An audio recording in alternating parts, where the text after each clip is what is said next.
El mecanismo de firma digital es un mecanismo esencial para permitir implementar el servicio de no repudio.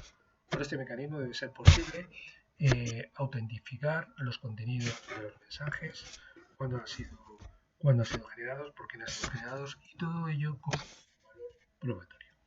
El mecanismo de firma digital se implementa normalmente utilizando el modelo de clave pública y utilizando para ello la clave privada.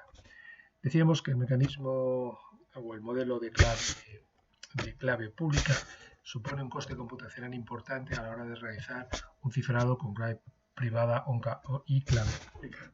Con lo cual se debería, siempre que se utilice, utilizarlo con un número reducido de bits. Eso significa que cuando tengamos que realizar una firma digital, que bueno, como podéis intuir o entender, es algo parecido a una firma manuscrita, pero desde el punto de vista digital, pues de lo que se trata es de coger un texto en claro, esto que veis aquí, hacer un resumen de ese texto en claro utilizando las funciones hash que hemos visto en clases anteriores, y hacer un cifrado con la clave privada de este resumen. Lo que se entiende técnicamente hablando como firma digital, o criptográficamente hablando como firma digital, es todo estos dos bloques formados por un bloque que es el texto en claro y un bloque criptográfico formado por el resumen de ese texto en claro cifrado con la clave secreta del usuario.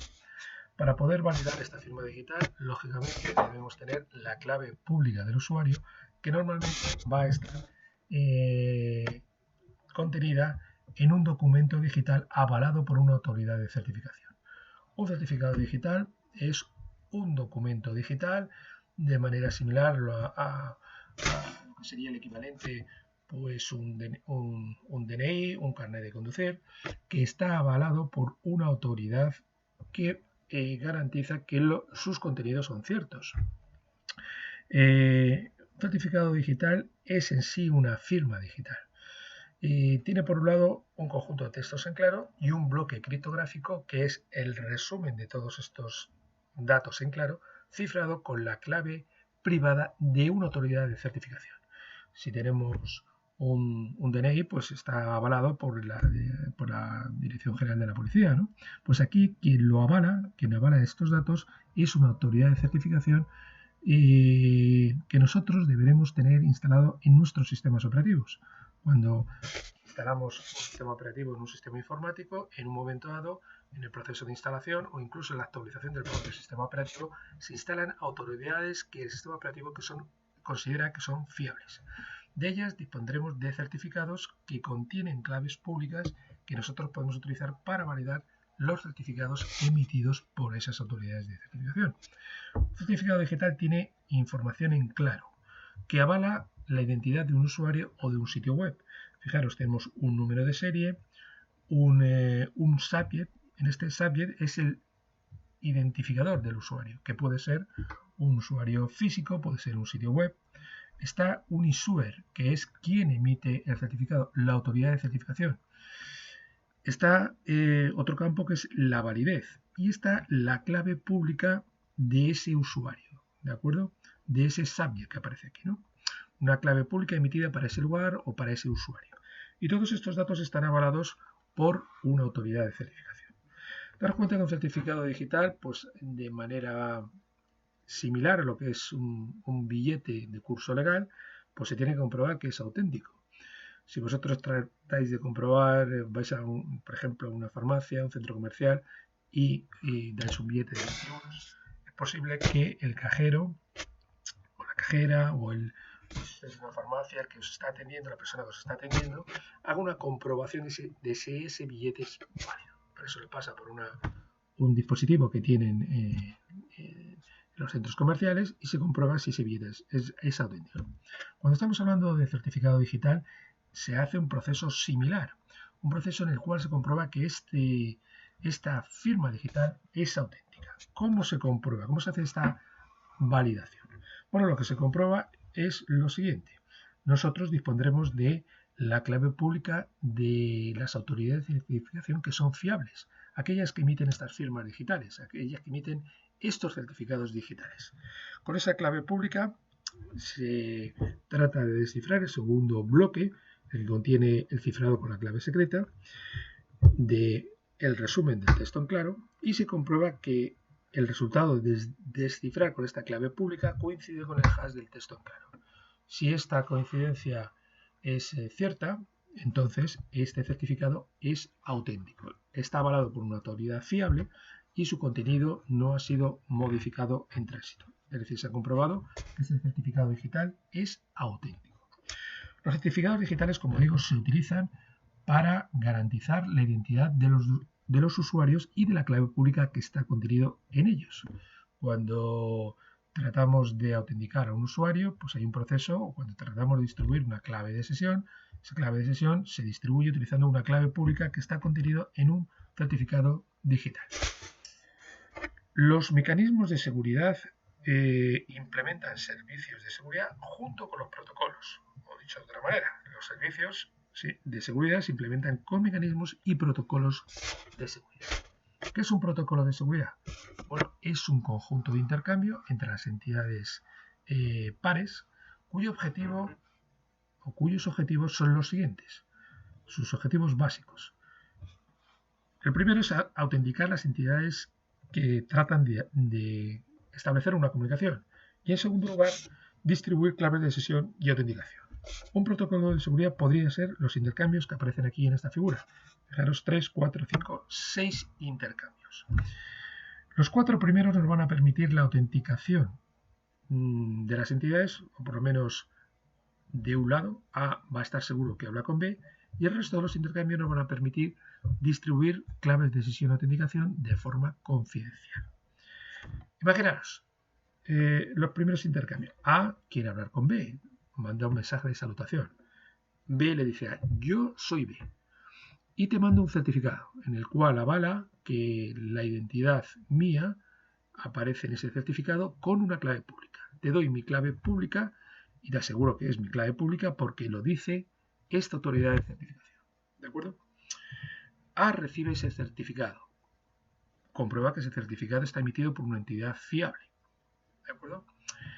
Y A le dice a la entidad B que lo pruebe. ¿De acuerdo? Ese certificado debe proteger un sitio web o debe proteger a un determinado usuario. A le dice a B que lo pruebe y B solamente lo puede probar si B tiene la clave privada. B tiene la clave privada si es B, porque el certificado de B está emitido para B. O sea, solo B puede realizar una firma digital. Pues bien, B manda al usuario A un texto en claro firmado con su clave privada. Puede ser algo que genere B, bueno, normalmente suele ser algo que A le manda a B, un desafío que B lo va a firmar para garantizar además la actualidad. A le puede mandar un mensaje aleatorio y en ese momento B firma ese mensaje aleatorio. De tal manera, mediante estos 4 intercambios, A está segura que está hablando con B. ¿De acuerdo? Está hablando con B porque B ha cifrado con la clave privada un texto que A le ha presentado. B podría a su vez realizar la misma operación, al revés, exigir A que firme un determinado texto, asegurando de esta manera que al otro lado está A. ¿De acuerdo? Normalmente cuando establecemos una comunicación con un servidor web para realizar una compra o accedemos a un banco, pues esta autenticación se puede realizar o no. Del lado del cliente casi nunca se suele hacer y del lado del servidor pues en algunas ocasiones. Una vez que hemos hecho estos 4 intercambios, la entidad A está segura que B es quien dice ser. En ese momento A dispone de una clave pública de B extraída de su certificado que puede utilizar, como hemos visto en clases anteriores, fijaros aquí, para cifrar una clave de sesión y autenticación con la clave pública de B. De esta manera, de forma confidencial, A le manda a B una clave de sesión y autenticación de tal manera que solamente la entidad A y la entidad B van a disponer de esta información. Van a tener este canal seguro para distribuir estas claves de sesión y autenticación. Una vez distribuidas, ahora en este momento ya disponemos de un canal seguro. Solo tenemos que utilizar estas claves de sesión para cifrar los mensajes, que a su vez llevan un código de autenticación al objeto de garantizar que esos mensajes vienen de la entidad alegada. ¿De acuerdo? Van protegidos con el servicio de confidencialidad y además se garantizan que vienen de la otra entidad. ¿De acuerdo? Es decir, estamos reproduciendo el esquema que hemos visto en clases anteriores. ¿De acuerdo? El esquema que os acabo de presentar, el protocolo de seguridad, lo que va a hacer es distribuir la clave casus1 y casus2 de forma confidencial, y en el último paso lo que hacemos es implementar este esquema. Mandamos los mensajes autenticados con un código de autenticación y cifrados con una clave simétrica. ¿De acuerdo? Esto es un protocolo de seguridad.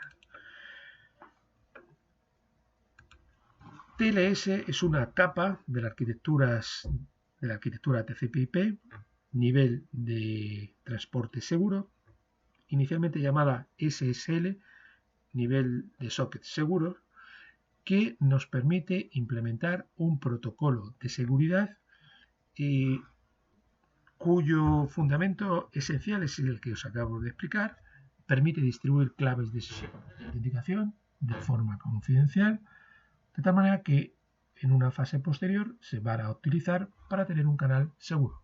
Es el procedimiento con el cual nosotros accedemos de forma segura a la compra de un producto o accedemos a nuestra banca online.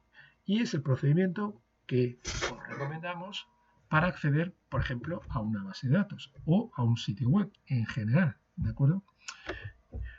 ¿Qué fases consta el protocolo TLS? TLS tiene 4 fases, que son las que aparecen aquí especificadas, con mensajes específicos.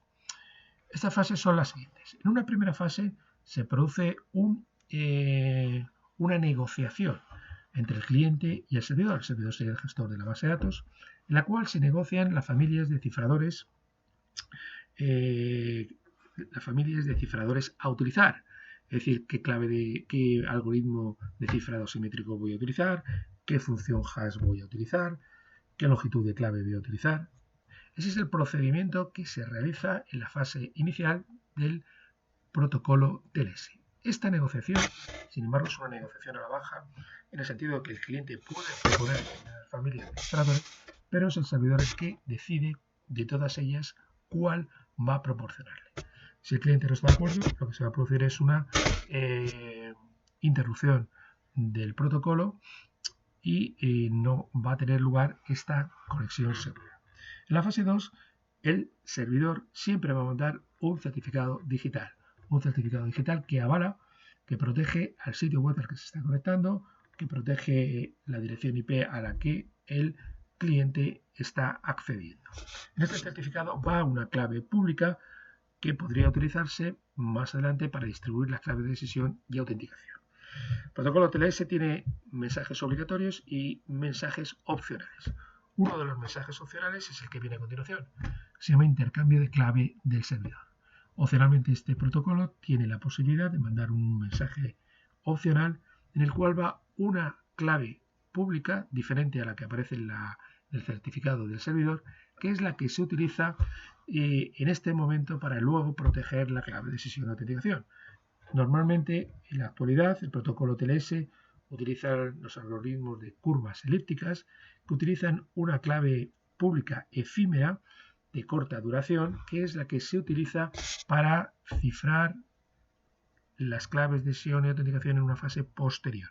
En cualquier caso, esta clave pública efímera va firmada con la clave privada par de la pública que aparece en este certificado. ¿De acuerdo? ¿Cuándo se utiliza? Que en la práctica pues es en la mayoría de los casos. Opcionalmente, el servidor puede pedir un certificado al cliente. Veis aquí que hay otro asterisco. Este es un mensaje también opcional. Puede pedirlo o no. Y finalmente la fase 2 acaba con un mensaje de salutación del servidor. En la fase tercera, el cliente va a estar obligado a mandar un certificado digital si y solo si el servidor en la fase 2 le ha pedido un certificado. Si no, no lo mandaría. Obligatoriamente, en la fase 3, el cliente va a mandar un mensaje que se llama intercambio de clave del cliente. Este es el mensaje súper importante. Este mensaje, intercambio de clave de cliente, contiene la clave de sesión y autenticación cifradas con la clave pública del servidor, la que ha elegido para distribuir la clave de sesión y autenticación de forma segura, la que ha elegido el servidor. En la fase 3, el cliente puede mandar una firma digital si y solo si el servidor se lo ha exigido con el mensaje de petición de certificado de la fase 2. Verificación de certificado es un mensaje opcional, pero es obligatorio si en la fase 2 el servidor se lo ha exigido. El protocolo TLS tiene dos modos de funcionamiento. Uno en el cual se exige la autenticación del cliente, una autenticación fuerte, una autenticación en la cual el cliente hace una firma digital, y un modo de funcionamiento básico en la cual no hay firma digital. Cuando vosotros compráis un producto por internet, normalmente no se os exige una firma digital. Pero cuando, por ejemplo, en algún banco se os exige realizar alguna transferencia, una transferencia bancaria, se os puede exigir utilizar una firma digital. En ese caso, estáis utilizando el protocolo TLS en la modalidad de autenticación de cliente. Bien, en la fase 3 hay un último mensaje que se llama mensaje de actualización de cifradores, que lo envía el cliente para notificar al servidor que ya está preparado y listo para realizar los procesos de cifrado y autenticación de la información. En la fase 4 se prueba con el mensaje FIN, se manda un mensaje FIN, que es el primer mensaje que tiene los algoritmos negociados con el servidor, y se produce el primer proceso de cifrado y autenticación. El servidor va a responder con un mensaje de actualización de cifradores, igual que el cliente. Me parece que he dicho que estaba en la fase 3, es en la fase 4, que el servidor utiliza para decirle al cliente que él también está preparado y listo para cifrar y autenticar. Finalmente, el servidor manda un mensaje de fin para probar estos algoritmos de cifrado que han sido negociados. El protocolo TLS requiere una infraestructura previa para poderse implementar. Esa infraestructura previa pues es un conjunto de certificados y claves que tiene que tener la entidad cliente y la entidad servidora para poderse ejecutar. El protocolo TLS tiene dos modos de funcionamiento, como os decía hace un momento, sin autenticación de cliente y con autenticación de cliente. Sin autenticación de cliente sería el caso en el cual vosotros vais a comprar, por ejemplo, en un centro comercial. Un centro comercial en el cual a la hora de comprar, pues dais vuestra tarjeta de crédito por un canal que aparentemente va a ser seguro, que debe ser seguro. ¿Cómo se consigue esta seguridad? Bueno, se consigue con la implementación del protocolo SSL. Para que la infraestructura del protocolo SSL esté correcta en el lado del servidor, tiene que tener los siguientes ficheros. Tiene que tener un certificado del servidor. Es aquel el cual nosotros recibimos en la conexión. Cuando en clases anteriores nosotros conectamos a un banco, ese certificado que nosotros recibíamos es este que aparece aquí, srcertificado.p. El servidor tiene que tener la clave privada par de la pública de este certificado, la tiene que tener en algún sitio. Es este fichero que aparece aquí, srclaveprivada.p. El servidor tiene que tener también un certificado de la autoridad de certificación que emite los certificados. Este certificado debe utilizarlo el servidor si el cliente puede enviar en un momento dado un certificado porque quiere autentificarse. ¿De acuerdo? Esta autoridad de certificación puede ser o no la que emite los certificados del servidor. El cliente, como mínimo, debe tener el certificado de la CA que emite estos certificados para estar seguros que estos certificados son fiables. Es decir, el cliente debe tener en un sitio el certificado de la autoridad de certificación que firma estos certificados. Si estamos utilizando un protocolo SSL con autenticación de cliente, esta infraestructura se tiene que duplicar. En el sentido de que el cliente debe disponer también de un certificado de cliente, que es este de aquí, certificado.p, y debe disponer también de una clave privada, que es la que va a utilizar para la firma. Dar cuenta que el servidor utiliza la clave privada para descifrar la unidad de datos que le llega del cliente, que contiene la clave de sesión y autenticación cifrada con la clave pública del servidor. Pues bien, el cliente necesita la clave privada cuando tenga que hacer la firma. Esta es la infraestructura que nosotros tendríamos que tener para poder construir una conexión TLS en un gestor de bases. En el gestor tendremos que tener estos 3 ficheros y el cliente, el Workbench o el código fuente Java, el código Python, debería contener estos certificados en el cliente. ¿Cómo se gestionaría luego en el servidor este acceso seguro? Bueno, para que el usuario accediera de forma obligatoria con este protocolo TLS, deberíamos crear un perfil de usuario con privilegios de acceso especiales.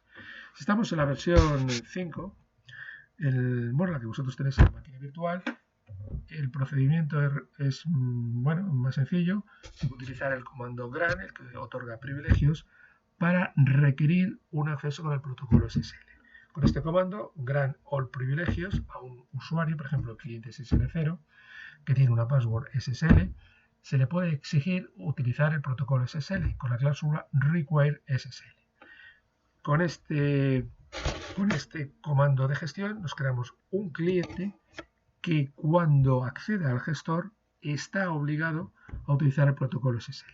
Eso sí, ese cliente deberá tener la infraestructura en su cliente, en su Workbench, en su código fuente Java, tendrá que tener el certificado de enlace en un sitio localizable por su aplicación cliente que le permita acceder, que le permita implementar el protocolo SSL. Estamos en la versión 8 de un gestor MySQL. El comando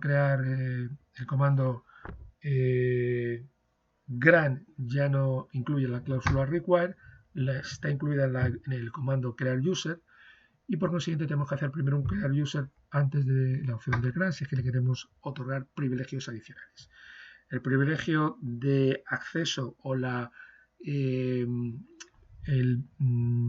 consideración de acceso seguro se realiza con la cláusula require, que podemos decir que es un privilegio extra del usuario, una condición, una particularidad de la conexión física en la cual se protege la información.